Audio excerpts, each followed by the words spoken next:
Welcome to you, Mr. Stano. Hello, good afternoon from Brussels.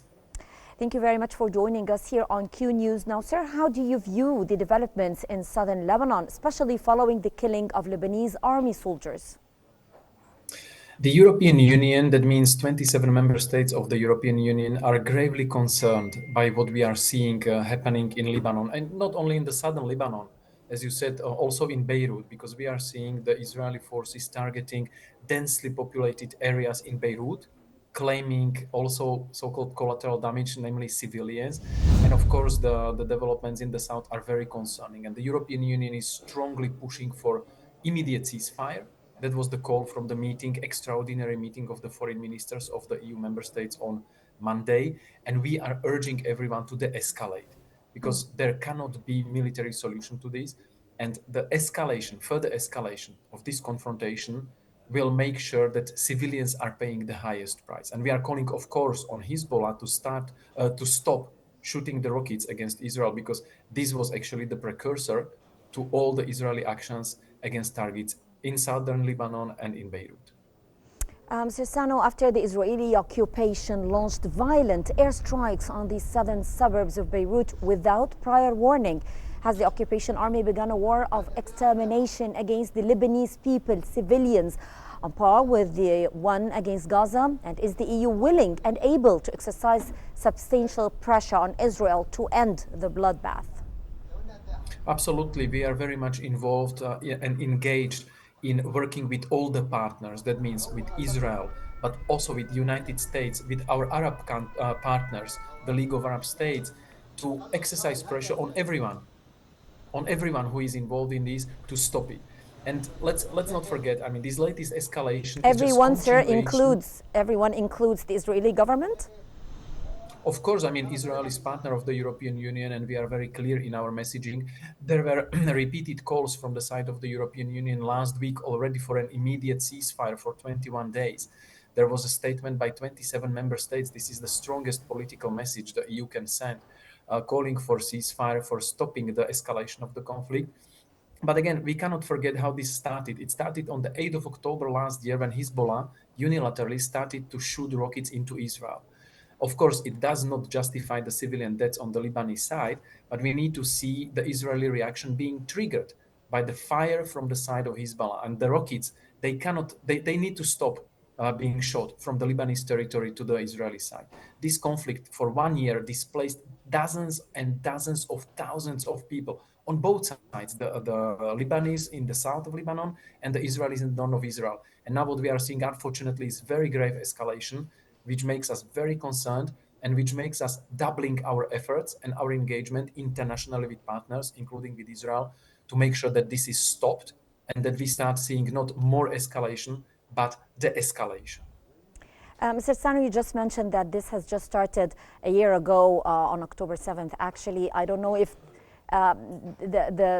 the international media is talking about how or when it started before October 7th. But anyway, following repeated attacks along the blue line, do you think that the Israeli army will deploy new battalions to fight against Hezbollah? And will this even fuel escalation? Well, of course, unfortunately, we are seeing the escalation continues, and that's why we are urging everyone to start the escalating.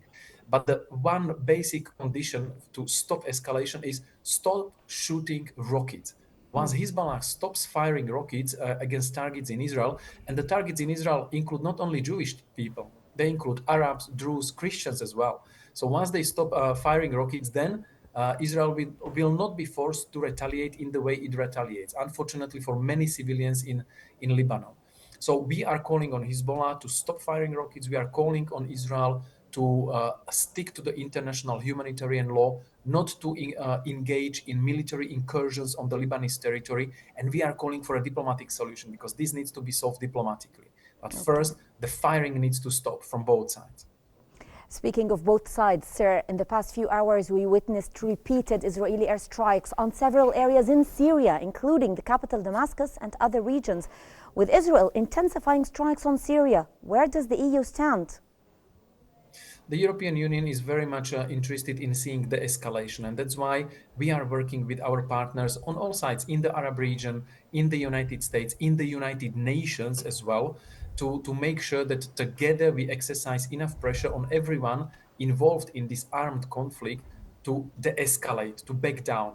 I'm not spokesman of the Israeli side, but you hear the explanations from Israel. They are targeting the targets in Syria because they think it's Hezbollah, let's say, arms factories or storages or backup options or stuff linked to Hezbollah firing rockets against Israel. So once this is stopped, then Israel will basically lose credible pretext to retaliate. And this is our logic. This is what we are trying to tell to both sides.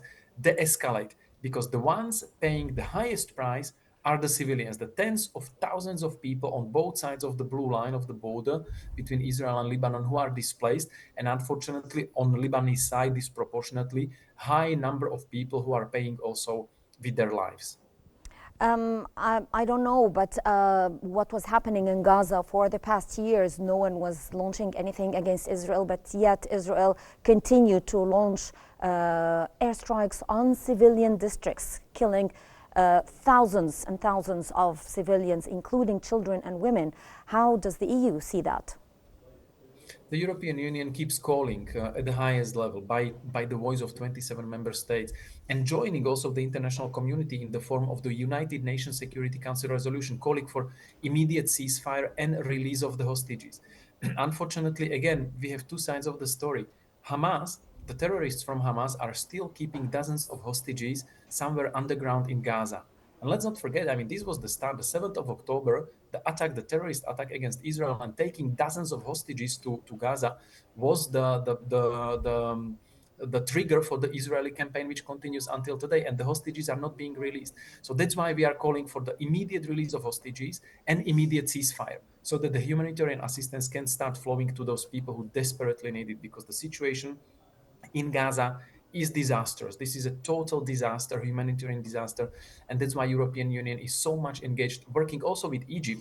Very much, Egypt is a very important partner in this. We are bringing humanitarian supplies to Rafah, for example. Unfortunately, they are not being allowed to get in. So that's why we are pushing also at the international level for more humanitarian deliveries and, of course, for immediate ceasefire. But unfortunately, the immediate ceasefire cannot be enforced or be in place because there are still hostages being kept for no reason. Holding hostages is against any human norm, against any international law. So once the hostages are out, it will be probably more realistic to see any kind of ceasefire. Okay, how about killing civilians? Would that go with the European Union to diffuse tensions in the region, eventually to reach a comprehensive ceasefire? The European for the solutions, because I mean, let's face it, in the end it will not be the European Union who solves the problem. The problem needs to be solved by the Israelis and Palestinians, in this case, of course, first of all Hamas, but in more broader picture by the Palestinians represented by the Palestinian Authority. That's why the European Union, for more than a year, we are advocating so much for starting efforts leading to the renewal of discussions or talks about the two-state solution.